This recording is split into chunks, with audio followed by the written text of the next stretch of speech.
మన భగవద్గీతలో కూడా ఆయన చెప్పారు, అనన్యా చింతయంతో మాం ఏ జనో పరపాసతే తేషాం నిత్యాభియుక్తానాం యోగక్షేమం వహామ్యం. మరి ఎవరైతే అనన్య చింతన కలిగి ఉన్నారో వాళ్ళందరూ కూడా యోగక్షేమాలు నేను చూసుకుంటాను అంటాడు. ఏ పరమాత్మ నువ్వు తప్ప నాకు దిక్కు ఎవరు లేరు అని శరణాగత అయినటువంటి వాడి గురించి నేనే చూసుకుంటానంటాడు.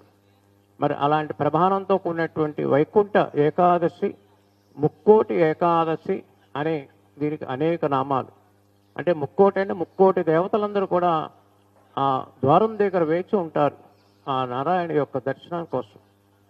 మరి ఈరోజు హనుమత్ దీక్షాపీఠం ఆశ్రమంలో ఉత్తర ద్వార దర్శనం వైకుంఠ ద్వారంలో వెళ్ళినట్టుగా భావన చేస్తూ ఉండాలి మీరంతా.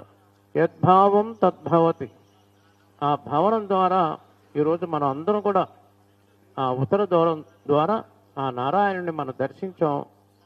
ఈ రోజు నుండి మళ్ళీ వచ్చే వైకుంఠ ఏకాదశి వరకు ఎన్నో పనులు ఉంటాయి.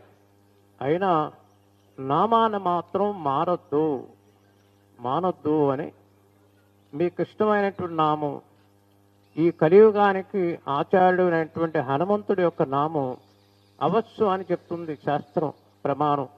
శివపురాణం చెప్తుంది, బ్రహ్మపురాణం నుండి బ్రహ్మాండ పురాణం చెప్తుంది, రామాయణ భారత భాగవతాలు కూడా ఈ కలియుగంలో ఉండే మానవులకి చాలా సూక్ష్మమైనటువంటి మోక్షం కలుగుతుంది. అది ఎలా కలుగుతుంది అంటే హరినామ సంకీర్తన, హరినామ స్మరణ.